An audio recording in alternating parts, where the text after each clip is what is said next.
மாமா டேய் சொல்றா, மொல்லமா சொல்றோடா. நான் ஒண்ணு புதுசா ஒண்ணு பண்ண போறேன்மா. புதுசா நீ சொல்லி சொல்லி கேட்டுதான்டா கோடீஸ்வரன்டான்டா. இன்னைக்கு தெருக்கோடியில வந்துட்டான்டா. இதுக்கு மேலயும் என்னை வச்சு என்னடா பண்ண போற? பட்டதெல்லாம் நான் போத்தாதாடா. இப்படி என்னதான் பண்ண போற சொல்றா. மாமா சொல்றத கேளுங்களேன். கேட்டுதான்டா இருக்கேன். என்ன ஒரு டைரக்டர் கவிஞர் ஆக்கிட்டாரு மாமா. உன்னையா? யாரு அந்த லூசு டைரக்டர்? உனக்குப்பா வாய்ப்பு கொடுத்துருக்கா? என்ன நம்பவே முடியலடா. ஆமா லூசு கிசுன்னு பேசாதீங்க மாமா.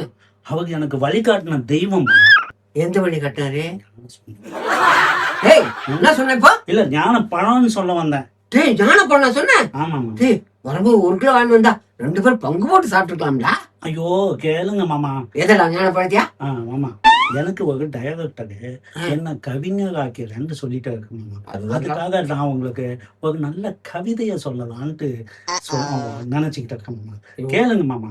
இவ்வளவு காலம் போட்டு வாட்டு வாட்டு வாட்டுன்னு இப்ப அத சொல்ல விடுவேடா. சொல்லி தொலைடா. கவிதைய சொல்லட்டுமா? சொல்டா. நான் கிடைச்சா தாங்க மாட்டேன், 4 மாசம் தூங்க மாட்டேன், வீடு போய் சேர மாட்டேன். இது கவிதையாடா? சொறி நாய் கடிக்கிற மாதிரி கிடையாது, ஏற்கனவே கடிச்சிச்சு போல. டேய் கடிச்சு வச்சிடாதடா. உனக்கு கடையில ஒரு டீ ஒரு புறம் வாங்கி தரேன்டா. அதை சாப்பிட்டு போடா. ஒன்னு உனக்கு ஒன்னு அந்த டைரக்டருக்கு போடா.